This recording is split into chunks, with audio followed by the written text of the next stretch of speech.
Hi everyone, welcome to YouTube channel of Catalyst centre of excellence. मेरा नाम है Rupendra Singh. MST series के आज एक नए टॉपिक के साथ हूँ। आज हम लोग बात करेंगे यूकैरियोटिक आरएनए पॉलीमरेजेस की। जैसा कि आपको पता है, एमएसटी सीरीज़ में हम लोग वो टॉपिक्स लेके आ रहे हैं जिनसे बहुत सारे क्वेश्चंस आपको एग्जाम में देखने को मिलते हैं।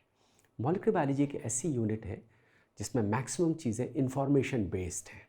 इंफॉर्मेशन बेस्ड मतलब अगर वो इंफॉर्मेशन आपके पास है तो आप उस क्वेश्चन को सॉल्व कर पाओगे, नहीं है तो नहीं कर पाओगे। CSI नेट लाइफ साइंसेज के एग्जामिनेशन जब से 2 शिफ्ट में होना शुरू हुआ, मैं हमेशा कहता आ रहा हूँ कि टॉपिक की डेप्थ भी बढ़ी है और ब्रेड्थ भी बढ़ी है। यानी क्वेश्चंस ज़्यादा वाइड एरिया से, ऐसे एरिया से इनसे पहले क्वेश्चंस नहीं आते वो भी पूछे जा रहे हैं, और साथ ही साथ जिन एरिया से क्वेश्चंस पूछे भी जा रहे थे उनमें भी और भी ज़्यादा डेप्थ में पूछे जा रहे हैं। और इसीलिए अच्छा कॉम्प्रिहेंसिव स्टडी मटेरियल बहुत इंपॉर्टेंट हो जाता है, क्योंकि अगर आप लिमिटेड मटेरियल पे, किसी ऐसे स्टडी मटेरियल पे रिलाई करें जो कॉम्प्रिहेंसिव नहीं है, तो आप मुश्किल में पड़ते हैं। मैं आपको आज जो टॉपिक कवर कराने जा रहा हूँ उससे बहुत सारे क्वेश्चंस आए, बट एक क्वेश्चन मैं आपको दिखाना चाहूँगा जो जल्द ही CSI नेट एग्जामिनेशन में आया था, जून 21 में आया था, सेशन 1 में। इस क्वेश्चन में उन लोगों ने आपको डिफरेंट सब यूनिट्स आरएनए पॉलीमरेज की रिलेशनशिप के ऊपर क्वेश्चन पूछा गया था। आरएनए पॉलीमरेज 2 की जो डिफरेंट सब यूनिट्स होती हैं, इस क्वेश्चन से रिलेटेड इन्फॉर्मेशन ना तो आपको वॉटसन में मिलेगी, ना तो आपको ब्रूस एल्बर्ट्स में मिलेगी। जो भी नॉर्मल अवेलेबल बुक्स है उसमें ये इन्फॉर्मेशन नहीं दी गई है, और इसीलिए मैं कह रहा था इम्पॉर्टेंट हो जाता है कि आप सही comprehensive updated study material follow करें। अगर आप, जैसे कि मैं देख रहा हूँ कि अभी आप जाइए अमेज़न पे 20 साल पुराने सॉल्व क्वेश्चन पेपर्स बिक रहे हैं। विश्वास मानिए, अगर आप 10 साल से पहले के क्वेश्चन सॉल्व करके खुश हो रहे हैं तो आप गलत डायरेक्शन में प्रिपरेशन कर रहे हैं। CSIR का पैटर्न बहुत तेज़ी से चेंज होता है, तो ऐसी कोई भी बुक जो आपसे कहे कि 20 साल पुराने सॉल्व क्वेश्चंस, ऐसी बुक्स बिल्कुल भी बाई नहीं करिए, क्योंकि आपका नुकसान होगा उन क्वेश्चन को सॉल्व करने में। बहुत ज़्यादा 5 से 7 साल के पुराने क्वेश्चन, इससे ज़्यादा पुराने क्वेश्चन, क्योंकि CSIR बहुत तेज़ी से अडाप्ट करता है, बहुत तेज़ी से अडाप्ट करता है। कोई नई रिसर्च होती है, कोई नई नॉलेज आती है, आप देखिए अगले 2 एग्जामिनेशन उस नॉलेज पे बेस्ड क्वेश्चन आपको दिखने लगते हैं। तो अगर आप 10 साल से पहले के क्वेश्चन सॉल्व कर रहे हैं तो आप सिर्फ अपना टाइम वेस्ट कर रहे हैं। अच्छा, तो थोड़ा सा देखिए, लोग बिजनेस करने के लिए कुछ भी कर रहे हैं, आप सेंसिबल रहिए। आप असिस्टेंट प्रोफेसर बनने जा रहे हैं, कल आप लोगों का भविष्य डिसाइड करेंगे, है ना, उनके भविष्य बनाने में मदद करेंगे, तो आप भी इंटेलिजेंट डिसीजंस लीजिए। ठीक है, तो जो आज मैं टॉपिक कवर करने जाऊँ उसमें जो क्वेश्चन मैंने दिखाया वो आपका कवर हो जाएगा। और जो कुछ भी आप जानते हैं, जो कुछ भी मैं इन सेशंस में पढ़ाता हूँ, वो मेरी अपनी बुक है। इस बुक का अभी 4th एडिशन है, वॉल्यूम 1 का, इसमें मॉलिक्यूलर बायोलॉजी दिया हुआ है। ठीक है, जो कुछ भी मैं कवर करूँ वो सारी नॉलेज इस बुक में दी हुई है। ठीक है, लेटेस्ट एडिशन है, आपको अमेजन फ्लिपकार्ट पे मिलता है। चलिए शुरुआत करते हैं टॉपिक की। जैसे कि आप सभी लोग जानते हैं, प्रोकैरियोट्स में एक सिंगल आरएनए पॉलीमरेज सभी तरह के आरएनए की सिंथेसिस कर पाता है, but eukaryotes being more complex organism, they have got different types of RNA polymerases carrying out synthesis of different types of RNase. ये डिफरेंट टाइप्स ऑफ आरएनएज की जानकारी हमें कैसे मिली? जब हम लोगों ने इनको स्टडी करना शुरू करा, like when we carried out ion exchange chromatography of different types of RNA polymerases, they elute at different salt concentration that indicates they are carrying different net charges. तो उससे पता चले यार ये अलग अलग RNA polymerases है। Moreover, when these RNA polymerases were exposed to poisonous cyclic octopeptide with the name alpha amyretin, ये सब एग्जाम में पूछा जाता है, it is obtain from mushroom amanita phalloides, इस सब पे क्वेश्चंस आ चुके हैं। तो when these RNA polymerases were exposed to this particular poisonous octopeptide, it was found they show different types of sensitivity. हम लोग डिफ्रेंशिएट करने की कोशिश करें डिफरेंट RNA पॉलीमरेसेस को। जरा इस डायग्राम पे ध्यान दीजिएगा।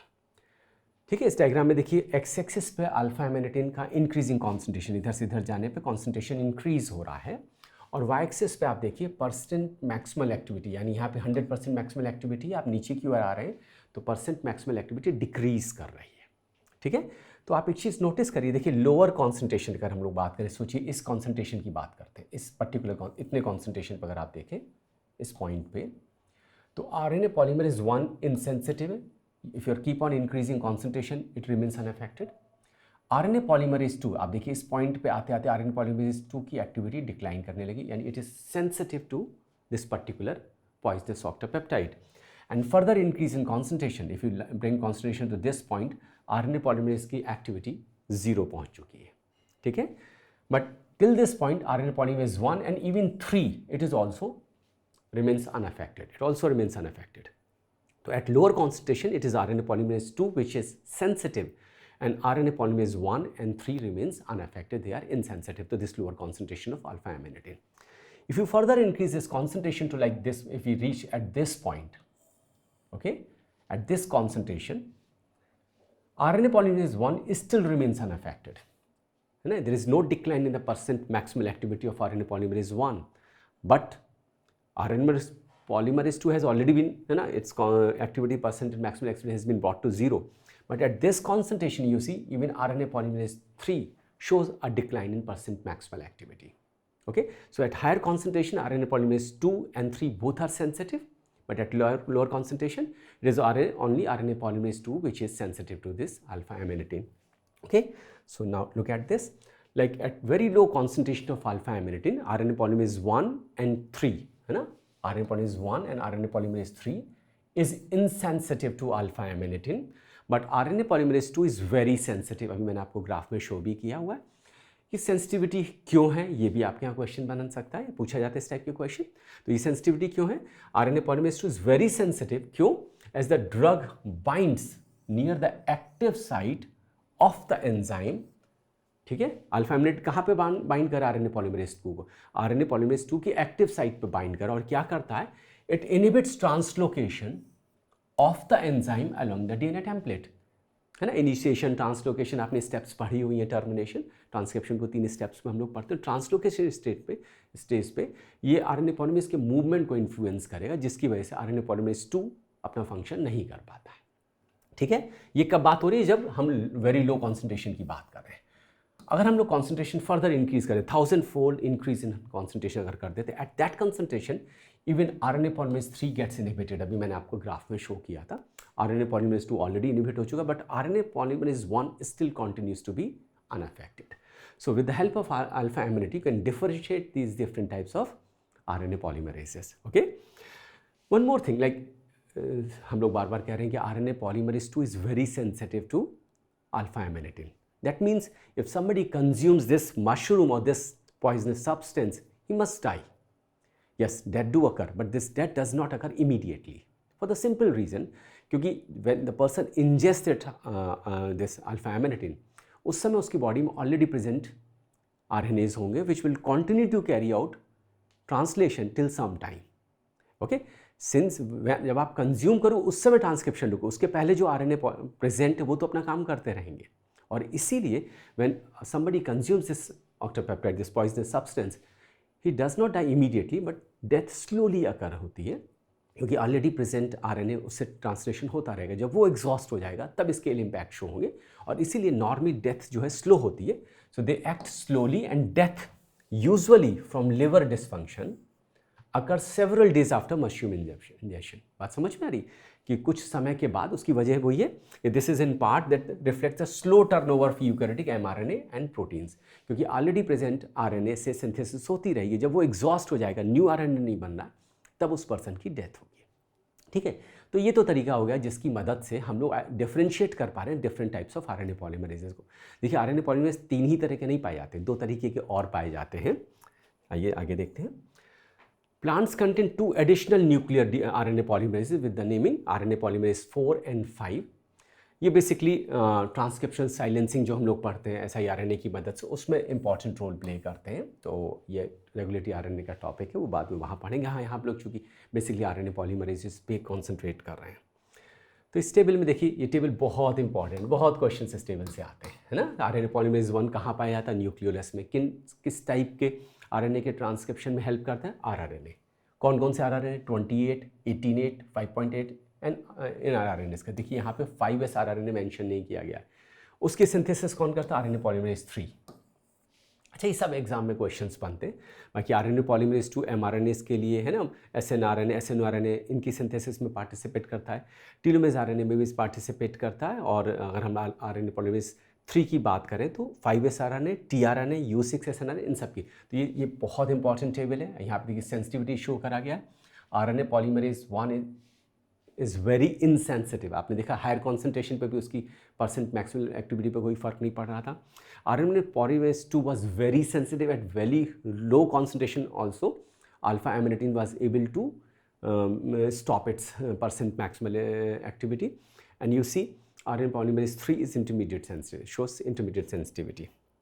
ठीक है, अब हम लोग क्या करते हैं, आरएनए पॉलीमरेज के डिफरेंट सब यूनिट की उसकी हेट्रोजेनिटी की स्टडी करते हैं। हम लोगों ने 3 different types of RNA polymerase identify कर लिए और ये different polymerase different type of सब यूनिट्स के बने होते हैं, कुछ लार्जर सब यूनिट और वेराइटी ऑफ स्मॉलर सब यूनिट्स। और टोटल सब यूनिट देखें, कॉम्पोजिशन देखें तो आरएनए पॉलीमरेज 2 की बात करें 14, लाइक 1 की बात करें 14, 2 में 12 एंड 17 सब यूनिट्स पाई जाती है आरएनए पॉलीमरेज 3 में। तो देखिए काफ़ी डिफरेंट टाइप्स ऑफ सब यूनिट्स देखने को मिलती हैं। आरएनए पॉलीमरेज प्रोकैरियोट्स का देखें तो उसमें लिमिटेड सब यूनिट्स थी ना, beta prime, alpha, omega, sigma, है ना, यहाँ पे बहुत लिमिटेड सब यूनिट्स वहाँ पे देखी थी। अभी हम लोग बात करते हैं ईस्ट आरएनए पॉलीमरेज 2 की। अभी मैंने बोला इसमें 12 मेजर सब यूनिट्स पाई जाती हैं, मतलब 12 सब यूनिट्स हैं, उसमें कुछ लार्जर सब यूनिट्स हैं, कुछ स्मॉलर सब यूनिट्स हैं। और ये सब units they are coded by different genes, accordingly उनके नाम भी रखे गए हैं। ठीक है, और इन जैसे यहाँ पे देखिए एक टेबल दी गई है, कौन सी जीन किस सब यूनिट के सिंथेसिस में मदद करती है। ये टेबल भी आपको बुक में मिलेगी, ये पूरा कंटेंट मैं उसी बुक से पढ़ा रहा हूँ, सब कुछ उसमें मिलेगा आपको। ठीक है, तो डिफरेंट सब यूनिट, उनके डिफरेंट जीन्स हैं, उनके यहाँ पे आपको मॉलिक्यूलर मास भी दिए गए और उनके फीचर्स क्या वो भी इस टेबल में आपको दिए गए हैं। समझने की क्या ज़रूरत है, अगर हम आरएनए पॉलीमरेज 1, 3 और 2 की सब यूनिट्स का कंपैरिजन करके देखते हैं तो मैंने बोला कि मतलब इसमें मेजरली 2 लार्ज सब यूनिट देखने को मिलती है, वैरायटी ऑफ स्मॉल सब यूनिट्स देखने को मिलती हैं। ओके, अगर इन सब यूनिट्स को आपस में कंपेयर करें तो कुछ सब यूनिट्स ऐसी जो कॉमन, जो इन तीनों पॉलीमरेजेस में आपको देखने को मिलती है, लाइक RPB 5, 6, 8, 10, 12, ये सभी तीनों तरह के डिफरेंट आरएनए पॉलीमरेज पाए। बट कुछ सब यूनिट्स होती हैं जो स्पेसिफिक होती है। अगर हम लोग आरएनए पॉलीमरेज 2 की बात करें तो इसमें RPB 1, 2 और 3 जो हैं ये मेजर कोर सब यूनिट्स हैं जो कोर एंजाइम बनाने में मदद करती हैं। ठीक है, तो सब यूनिट्स इंपॉर्टेंट हो जाती हैं। फर्दर स्टडीज़ जब करी गई, लाइक आरएनए पॉलीमरेज 1 के डिफरेंट सब यूनिट्स की स्टडीज़ करी गई और उन लोगों ने जब इसको इलेक्ट्रोफोरेटिक जेल पर रन करके देखा तो कुछ इस तरह का डायग्राम शो हुआ। आई होप आपको डायग्राम विजिबल होगा। इस डायग्राम में देखिए यहाँ पे डिफरेंट नाम लिखे हुए हैं, OABC। ये जो C है ये तो आरएनए पॉलीमरेज RPB 2 उसके लिए मेंशन किया गया, तो इसकी हम लोग बात नहीं करेंगे। बट RPB 1 ये डिफरेंट सब यूनिट्स का बना, तो उन सब यूनिट्स को हम लोगों ने आइडेंटिफाई किया है, RNA polymerase 2O, 2A and 2B। ये 3 डिफरेंट सब यूनिट्स बनती हैं। अब इन 3 डिफरेंट सब यूनिट्स की जब मॉलिक्यूलर मास की एनालिसिस करी गई, ठीक है, इन 3 डिफरेंट सब यूनिट्स की जब मॉलिक्यूलर मास की एनालिसिस करी गई तो ये तीनों अलग अलग मॉलिक्यूलर मास की पाई गई। जरा सा इस डायग्राम पे ध्यान देंगे फिर हम लोग वापस आएंगे। यहाँ पे देखिए जो 2A है उसका मॉलिक्यूलर मास लगभग 215 किलो डाल्टन है, 2O है उसका 250 किलो डाल्टन, 240 किलो डाल्टन है और 2B का 180 किलो डाल्टन है। अब चैलेंज ये था, जब आपने इस जेल को रन किया तो चैलेंज ये था इसमें कौन सी पेरेंट सब यूनिट से और कौन सी सब यूनिट उस पेरेंट सब यूनिट से डिराइव हुई है। ठीक है, तो उसके लिए फर्दर स्टडीज़ की ज़रूरत पड़ी और उन फर्दर स्टडीज़ में लाइक जब इन लोगों ने एनालिसिस करी, इनके जीन्स की एनालिसिस करी, न्यूक्लियोटाइड कॉम्पोजिशंस की एनालिसिस करी, तो ये पाया गया कि आप जब सीक्वेंसिंग करते हो सीक्वेंस से आपने मॉलिक्यूलर मास कैलकुलेट किया। मान लिया RPB 1 जीन का आपने क्या करा, उसकी सीक्वेंसिंग करी और उस सीक्वेंसेस से जो प्रोडक्ट बना आपने उसका मॉलिक्यूलर मास जब मेज़र किया तो वो लगभग 200 किलो डाल्टन के आसपास आया। ठीक है, ये 210 किलो डाल्टन के आसपास, ये 210 किलो डाल्टन का जो मास है which was close to 2A। तो दिस RPB 1 से जो ये सब यूनिट डिराइव हो रही है जिसको हम लोग आरएनए पॉलीमरेज 2A कह रहे हैं, probably this is the parent sub unit. ये बेसिकली जीन से बनती है। अब इस सब यूनिट से 2O और 2B डिराइव हो रहे हैं। कैसे डिराइव हो रहे हैं अभी उसको भी हम लोग समझने की कोशिश करेंगे, है ना। ढेर सारी चीज़ इन्फॉर्मेशन इसको समझिए पहले। तो अभी तो हम लोगों ने जेल इलेक्ट्रोफोरेसिस की मदद से डिफरेंट सब यूनिट्स आइडेंटिफाई करी और एक पहले तो ये मिस्ट्री ब्रेक करने की कोशिश करेगी कि इन 3 में कौन सी पेरेंट सब यूनिट। हमें ये पता चला जो 2A है इसका molecular mass is close to what we obtain by measuring the nucleotide sequencing के थ्रू जो हमें मास पता चलता है। नाउ द क्वेश्चन कम्स कि जब हम लोगों ने इन सब यूनिट्स की सीक्वेंस एनालिसिस की, एक और ख़ास बात देखने को मिली, जो आपकी क्या कहते हैं 2A सब यूनिट है, लाइक हम लोग इन सब यूनिट्स की एनालिसिस करने की कोशिश करते हैं, तो 2A सब यूनिट में एक और ख़ास बात देखने को मिली। जब हम लोगों ने अमीनो एसिड सीक्वेंसिंग करी तो उसकी टेल पे, जिसको हम लोग कार्बोक्सिल टर्मिनल डोमेन कहते हैं, उस पर कंसेंसस सीक्वेंस मिला, जो ये सीक्वेंस है, ध्यान दीजिएगा, हैप्टेड सीक्वेंसेस को हम लोग बोलते हैं। और ये सीक्वेंस जो था ये मल्टीपल टाइम रिपीट्स होता है। जैसे फॉर एग्जांपल ह्यूमन में तकरीबन 52 टाइम रिपीट्स है, ठीक है। ईस्ट में लगभग 27 रिपीट यूनिट्स इसकी प्रेजेंट होती हैं। तो ये खास बात है। और ये जो रिपीटिंग CTD डोमेन था, लाइक कार्बोक्सिल टर्मिनल डोमेन या CTD जिसको बोलते हैं, it was absent in this सब unit. It was present only in 2A सब unit, it was absent in 2B सब यूनिट। ध्यान से समझने की कोशिश करिएगा। क्या हुआ, अमीनो एसिड सीक्वेंस एनालिसिस जब हम लोगों ने करी, देखिए सबसे पहले तो हमें ये पता चला कि 2A is a parent sub unit, because we compared amino sequence and उससे जो ऑब्टेन करा मास, उसको हमने कंपेयर किया उन तीनों सब यूनिट्स में, तो 2A का क्लोज टू जो न्यूक्लियोटाइड सीक्वेंसिंग के थ्रू पता उसके नज़दीक आया, तो somehow we got this is the parent sub unit. Now the challenge is 2A, 2O, 2B कौन किससे डिराइव हो रहा है, कैसे कैसे डिराइव हो रहा है। तो जब फर्दर अमीनो एसिड सीक्वेंसिंग करी गई तो ये पाया गया कि 2A सब यूनिट के कार्बोक्सिल टर्मिनल पे एक हैप्टेड सीक्वेंस, कंसेंसस सीक्वेंस पाया जाता है, जो मल्टीपल टाइम रिपीट्स होता है अलग अलग ऑर्गेनिजम्स में। और ये रिपीट CTD सीक्वेंस है, ये it is absent in 2B सब यूनिट, ध्यान रखिएगा, है ना। तो समहाउ अब देखिए ये CTD tail is very important. अब देखिए अगर if you look at this difference, अभी यहाँ नोटिस करिएगा, अभी मैंने बोला कि जो CTD domain it is absent in B sub unit but it is present in A sub unit. It is ऐसा सोचा जाता है कि somehow there is a protease which can cleave this CTD sub unit from the second A and converted into second B, ठीक है। तो second B is being obtained through proteolysis of that CTD from second A। तो ये तो mystery resolve हुई कुछ हद तक, ठीक है। अभी मैंने बोला CTD is very important because it is found in many repeating units in different organisms. और अगर आपने फर्दर स्टडीज़ करी तो ये पाएगा कि this CTD is critical for viability and at least 10 copies of the repeat must be present for yeast to survive. Yeast में लगभग 27 रिपीटिंग यूनिट्स थे, तो it shows importance of this sub units. और होता क्या है, इस सब यूनिट्स में जो डिफरेंट अमाइनो एसिड्स हैं, they are subject to reversible phosphorylation with the help of CTD phosphated and CTD kinases, which impacts its phosphorylation status. And can you imagine this? Like read this point. RNA polymerase 2, देखिए इससे इसकी importance पता चलती है कि RNA polymerase 2 initiate transcription only when CTD is unphosphorylated. Okay? RNA polymerase 2, ध्यान दीजिए important point है, RNA polymerase 2 initiates transcription, यानी ट्रांसक्रिप्शन तभी इनिशिएट हो सकता है जब CTD अनफॉस्फोराइलेटेड है।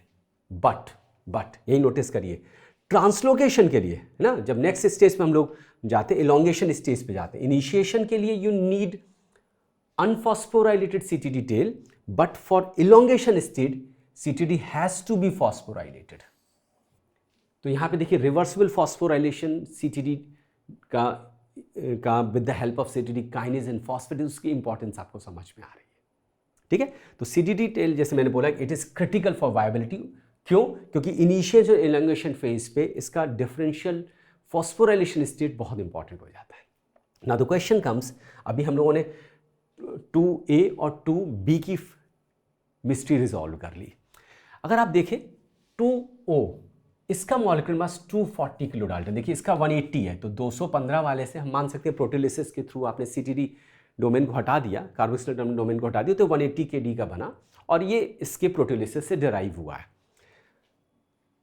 2B या 2A से 2O कैसे बना, जिसका मॉलिक्यूलर मास लगभग 240 किलो डाल्टन है, इन दोनों से ज़्यादा है, तो ये कैसे बना, आइए उसको भी समझने की कोशिश करते हैं। देखिए साइंटिस्ट ने जब एंटीबॉडीज़ यूज करी, CTD सीक्वेंसिंग से हमें पता चला, जब एंटीबॉडीज़ हमने यूज़ करी CTD के अगेंस्ट, तो ये किस वाली सब यूनिट के अगेंस्ट काम करेंगे, जिस पे CTD सब यूनिट प्रेजेंट, यानी 2 बी पे काम नहीं करेंगे, 2A पे काम करेंगे। ठीक है, तो देखिए antibodies against CTD reacts readily with 2A क्योंकि उस पर सीटीडी डोमेन प्रेजेंट था, बट नॉट विद 2B। ये तो कंफर्म हो गया कि सीटीडी की प्रेजेंस और एब्सेंस डिसाइड कर रहा है 2A और 2B के मॉलिक्यूलर मास को, है ना। अब बात आती है 2O sub unit which appears to be bigger than 2A। तो ऑब्वियसली इसके प्रोटियोलिसिस से तो नहीं बन रहा ये, है ना। अगर इसका मॉलिक्यूल 240 या 215 के कंपैरिजन में कहीं ज़्यादा है तो प्रोटियोलिसिस से तो नहीं बन रहा, तो फिर ये कैसे हो सकता है। Okay, so मोreover 2O subunit appears bigger than 2A, so it cannot arise through proteolysis. Instead, it seems to be, अभी मैंने बोला कि this CTD के जो अमाइनो एसिड्स हैं they are subject to reversible phosphorylation and dephosphorylation with the help of phosphatases, with the help of kinase and phosphatases. तो somehow it appears to be the phosphorylated version of 2A. Okay, देखिए तो it seems to be phosphorylated version of 2A। कौन? 2O की जब हम बात कर रहे हैं तो उसका ज़्यादा मॉलिक्यूलर मास उससे जस्टिफाई हो जाता है। क्यों जस्टिफाई हो जाता है कि when this is phosphorylated, when this CTD के जो अमाइनो एसिड फॉस्फोराइलेटेड होते हैं तो क्या होता है, it induces some kind of conformational change. Okay, phosphorylation of CTD tail induces some kind of conformational change, जिसकी वजह से it appears, it will move slowly during electrophoresis and it appears, it seems larger than it really is because of that phosphorylation status. That gives the reason, the explanation why उसका molecular mass 240 kilodalton के आसपास आ रहा है. Okay, the fact that cells contain two different types of RPV in subunit like 2O and 2A implies that two different forms of RNA polymerase 2 exist. अभी हम लोगों ने पहली बात करी कि at the time of initiation it is the unphosphorylated version which is going to be, है ना, जो अभी हम लोग बात करते चले आ रहे हैं, which is going to be 2B, which starts the initiation of transcription, and then during elongation phase it is the version which has CTD that plays an important role. तो आपका CTD A रोल प्ले करता है। तो यही बात यहाँ पे कह रहे हैं हम लोग कि the fact that cell contains two forms of RPV1 subunit like 2O and 2A implies that two different forms of RNA polymerase 2 exist, each of which contain one of these subunits. ठीक है, the evidence strongly suggests 2A, which is the unphosphorylated version of the enzyme, है ना, जिसमें phosphorylation नहीं हुआ तो 214 kilo Dalton के आसपास जो था, that initially binds to the promoter and it is 2O with the CTD phosphorylated, जिसका 240 किलो डाल्टन वेट हम लोगों ने देखा, that participates during the elongation phase. ठीक है, तो देखिए डिफरेंट सब यूनिट्स हैं आरएनए पॉलीमरेजेस की, जिनको आपने देखा किस तरह से हम लोगों ने आइडेंटिफाई किया, फिर ये जानने की कोशिश करी कौन सी पेरेंट सब यूनिट है, फिर सीक्वेंसिंग के थ्रू हमें पता चला कि 2A सब यूनिट पे CTD एक प्रेजेंट है, कार्बोक्सिल टर्मिनल डोमेन है which is made up of a consensus heptad sequence which is absent in 2B। और फिर बाद में हमें पता चला कि जो CTD डोमेन है या कार्बोक्सिल टर्मिनल डोमेन है उसके फॉस्फोराइलेशन से हमें 2O मिल सकता है जो 240 किलो डाल्टन का था। अब देखिए इसी पे क्वेश्चन आपके एग्जाम में आया, जो क्वेश्चन मैंने आपको इनिशियली दिखाया था। चलिए उस क्वेश्चन को सॉल्व करके देखते हैं। ठीक है, एक बार फिर से समझ लीजिए, देखिए मैं फिर से उस डायग्राम को शो कर देता हूँ। 2A पेरेंट सब यूनिट था, ठीक है, इसका मॉलिक्यूलर मास 215 किलो डाल्टन के आसपास था, इसमें CTD प्रेजेंट है, ठीक है, हैप्टेड कंसेंसस सीक्वेंस। 2B जिसका मॉलिक्यूलर मास 180, इसमें वो एब्सेंट होता है क्योंकि उसकी प्रोटीलिसिस होती है एक प्रोटीएज के द्वारा। 2A से 2B बनता है क्योंकि 2A के जो CTD हैप्टेड कंसेंसस सीक्वेंस है उसको फॉस्फोराइलेट कर देते हैं हम काइनेज की मदद से, so it gets converted into 2O with a molecular mass of 240 kilodalton, और unphosphorylated state में like in the when the phosphatase act upon it, it gets converted into 2A। ठीक है, तो काइनेज से 2A से 2O बन गया, phosphatase से 2O से 2A बन गया, 2A से प्रोटीलिसिस से 2B बन गया, या इसकी प्रोटीलिसिस से 2B बन गया। ठीक है, क्लियर है सबको। अब इसी पे बेस क्वेश्चन देखिए आपके एग्जाम में पूछा गया है, करा जाए इस क्वेश्चन को।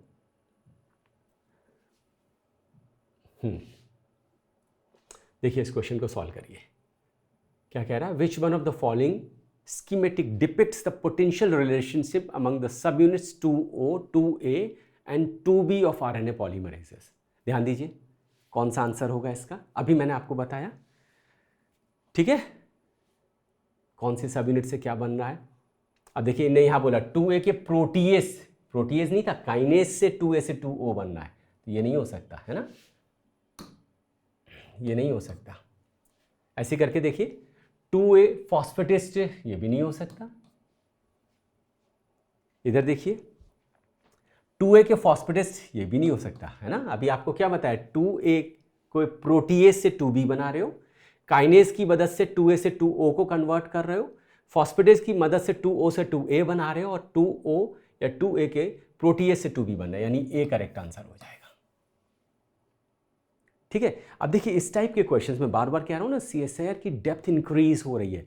अगर आप अपडेटेड स्टडी मटेरियल फॉलो नहीं कर रहे हैं तो आप अपनी पढ़ाई को कंप्लीट नहीं करें, आप अपनी प्रिपरेशन को सही डायरेक्शन में लेके नहीं आ रहे। और जब आप रेफरेंस बुक चूज़ करें तो भी ध्यान दीजिए।